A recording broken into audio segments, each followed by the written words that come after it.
Bismillahirrahmanirrahim. Assalamualaikum warahmatullahi wabarakatuh.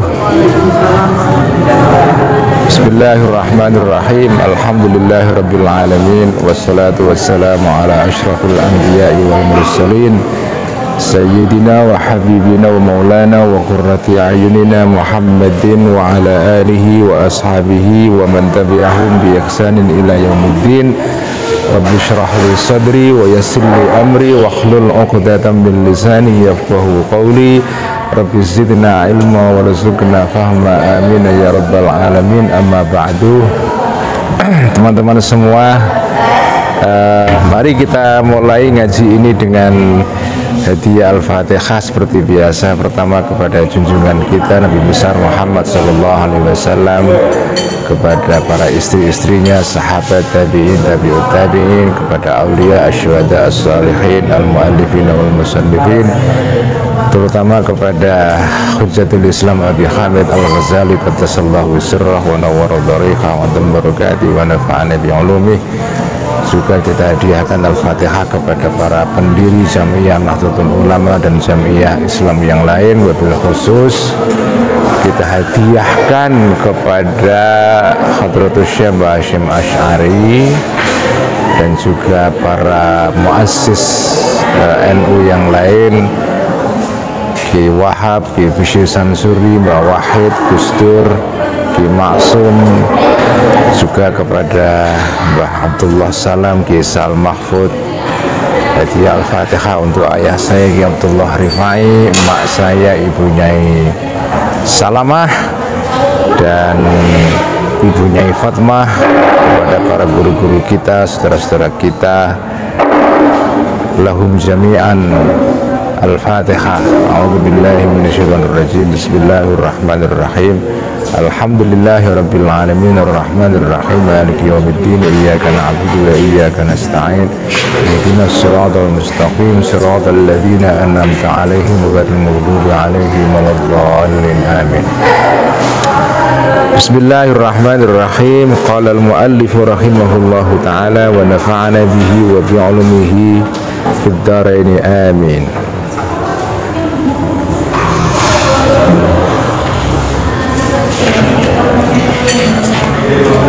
Rabbi yassir wa'in.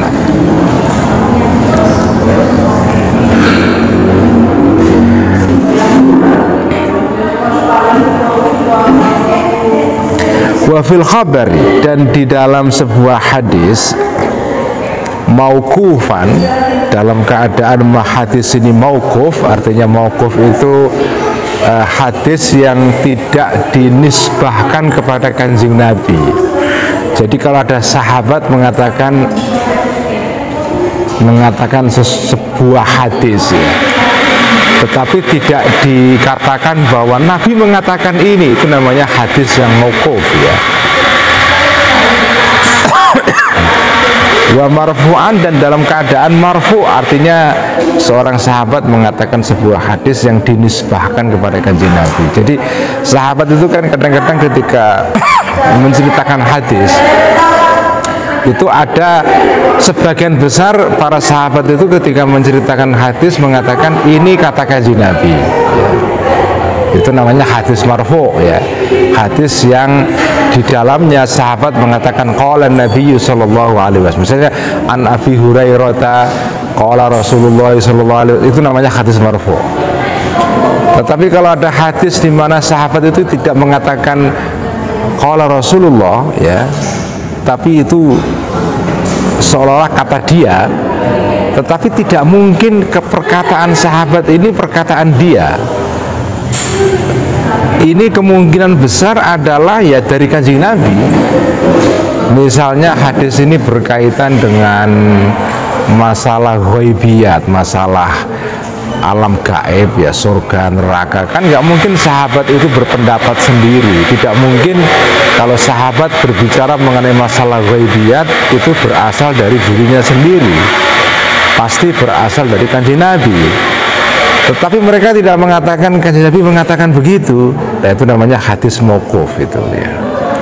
Nah, hadis mauquf itu hukumnya menurut para ahli hadis ya tergantung. Kalau hadis mauquf ini bisa dicari sanadnya, kemudian sanadnya nyambung sampai Kanjeng Nabi melalui bukti-bukti yang lain, ya dia hadisnya menjadi hadis yang bisa sahih, bisa hasan, bisa dhaif, tergantung sanadnya ya.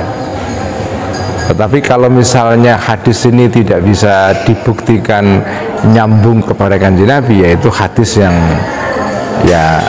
yang tidak bisa dipakai karena dia mauquf ya. Jadi ini ada hadis yang dalam satu versi mauquf, dalam versi yang lain marfu ya. Dikatakan begini, al ilmu khalilul mu'mini wal khilmu waziruhu wal aqlu daliluhu wal amalu qayyimuhu wal rifqu waliduhu wal linu akhuhu was sabru amiru junudihi. Al ilmu pengetahuan itu adalah khalilul mu'mini, adalah kekasihnya seorang mukmin, pacarnya seorang beriman. Pengetahuan itu adalah pacarnya seorang yang beriman, kekasihnya orang yang beriman. Ini penggambarannya sangat bagus sekali ya. Pengetahuan itu adalah kekasihnya seorang beriman. Kalau ada orang beriman kok tidak mempunyai kekasih bernama pengetahuan, yaitu keimanannya dipertanyakan itu. Kalau ada seorang beriman kok bodoh, itu berarti nggak pantas itu. Orang beriman itu pacarannya, kekasihnya itu ya seharusnya dengan pengetahuan. Kalau ada seorang mukmin kok pacaran dengan kebodohan, itu ya kebodohan itu sendiri. Jadi al ilmu khalilul mu'mini wal khilmu waziru, dan sikap sabar dalam pengertian Anda tidak membalas dendam kepada orang yang berbuat jahat kepada sampean, itu al khilmu. Sabar dalam pengertian sampean tidak membalas dendam. Itu waziruhu adalah menterinya seorang mukmin ya. Jadi kesabaran itu digambarkan sebagai perdana menteri. Wal aqlu, dan akal ya, akal nalar, daliluhu itu adalah guide-nya seorang mukmin. Seorang mukmin itu punya guide, punya pemandu ya, pemandu wisata, akal itu ya.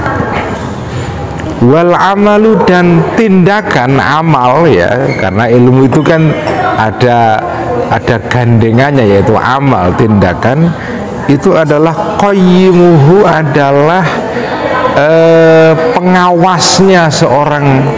Qayyim itu orang yang mengawasi kita, mengawasi seorang mukmin. Jadi seorang mukmin itu yang bertindak kebaikan ya, mengamalkan ilmunya, itu berarti dia punya qayyim, dia punya orang yang punya manajer. Nah, punya manajer. Orang kalau punya manajer itu artinya dia punya atasan. Kalau orang punya atasan, itulah amal itu. Nah, ini yang menarik, warifku, dan sikap kelembutan adalah waliduhu, adalah ayahnya, orang tuanya seorang beriman. Jadi kelembutan itu adalah ayahnya orang beriman. Walinu, dan sikap ya, arifku itu lebih lembut dalam pengertian lebih luas ya. Alinu itu dalam pengertian, arifku itu kelembutan yang mengarah kepada orang lain. Jadi kita lembut kepada orang lain, itu namanya arifku. Tetapi alinu itu artinya lembut sebagai sifat dalam diri kita ya. Jadi sifat lembut itu sendiri itu namanya alinu, sifat lembut, kelembutan dan kehalusan. Akhuhu itu adalah saudaranya seorang beriman. Wasobru, dan sabar. Sabar itu adalah amiru junudihi, panglima dari perang, panglima pasukan-pasukannya seorang beriman. Inilah penggambaran mengenai soal sifat-sifat ya, atau akhlak-akhlak yang baik dalam diri seorang beriman itu digambarkan sebagai kekasih, menteri, pemandu, manajer, ayah, saudara, dan panglima perang. Ya, ini menarik sekali ini.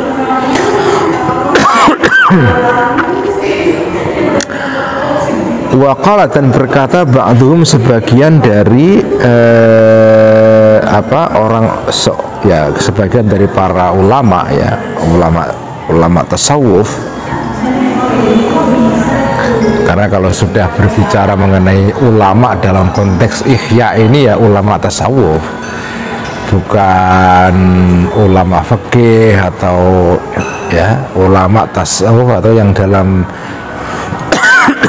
bahasa Arab sering disebut dengan al-hukama, orang-orang yang bijak ya. Wa qala, dan berkata ba'dhum, sebagian dari para orang-orang bijak. Apa kata mereka? Ma ahsanal imana yazinuhu, bukan yuzayyinu ya, yazinuhul ilmu. Ma ahsana, sungguh baik. Ini sama sehut ta'ajub ya. Ma ahsana, sungguh baik sekali al-imana, iman, yazinu, yang menghiasi hu, kepada iman, al-ilmu, pengetahuan. Iman yang disertai pengetahuan itu indah banget. Yang jelek adalah iman tanpa pengetahuan.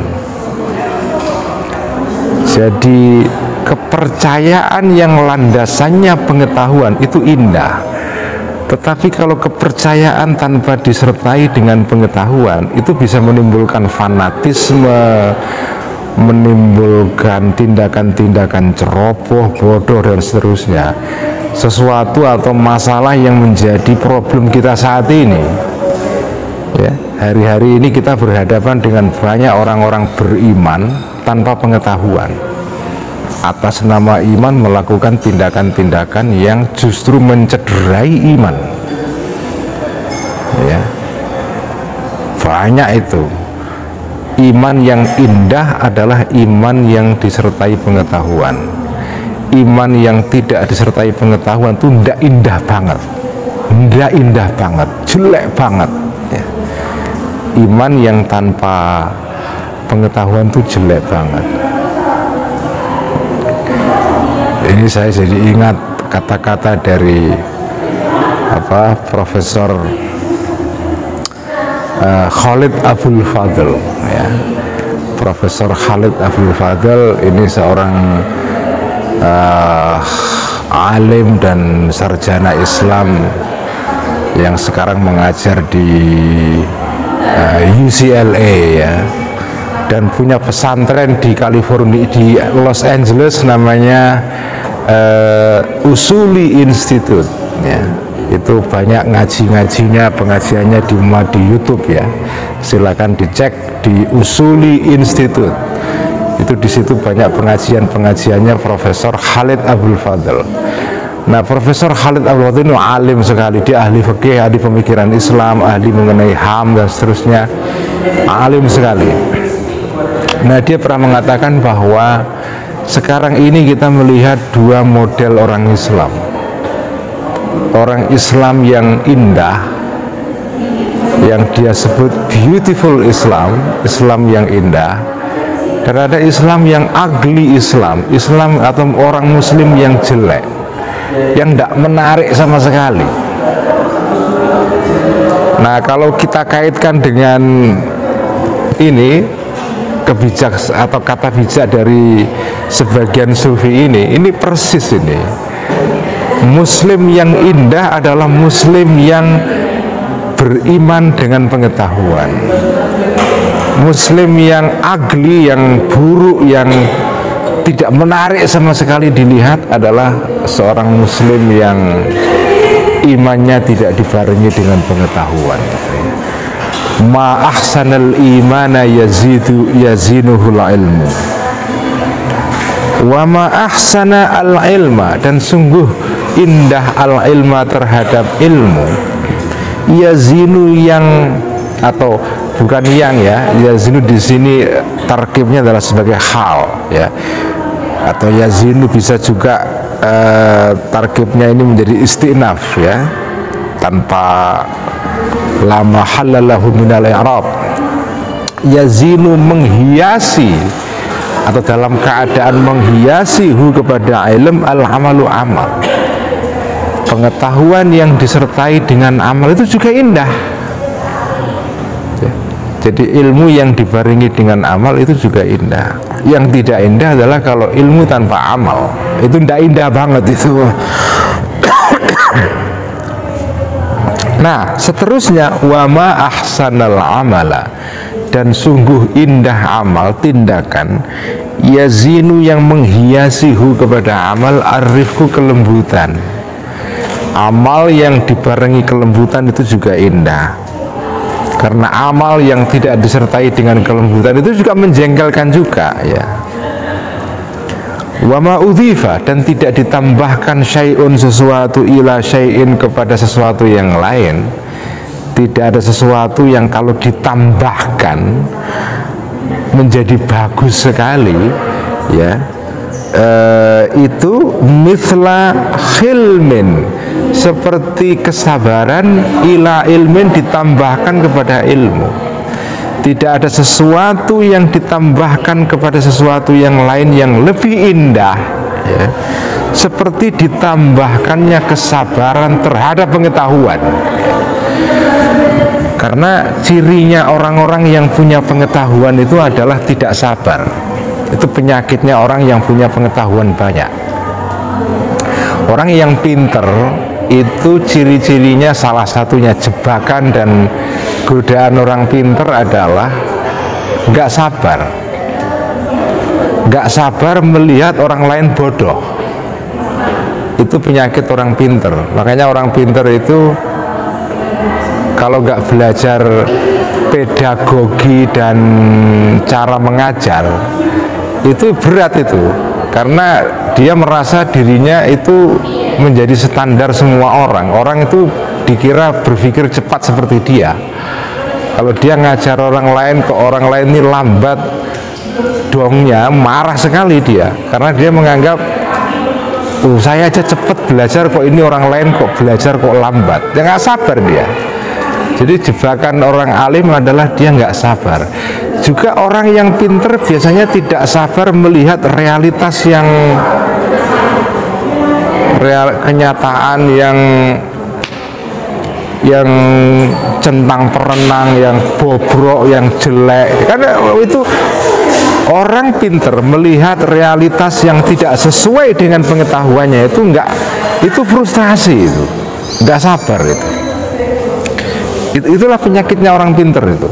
Penyakitnya orang pinter kepingin sesuatu itu seperti dalam gambaran, dalam pikirannya ya, segala sesuatu tertib, logis, rasional ya gitulah. Itu kan orang pinter kan begitu, gambarnya dunia itu seperti dalam pikirannya. Sementara ya dunia itu ya seperti itu ya, namanya realitas itu ya tidak seindah di dalam teori, dalam pengetahuan ya. Nah, itulah sebabnya kenapa kalau ada ilmu dibarengi dengan kesabaran itu indah sekali. Pengetahuan yang disertai dengan kesabaran itu indah sekali.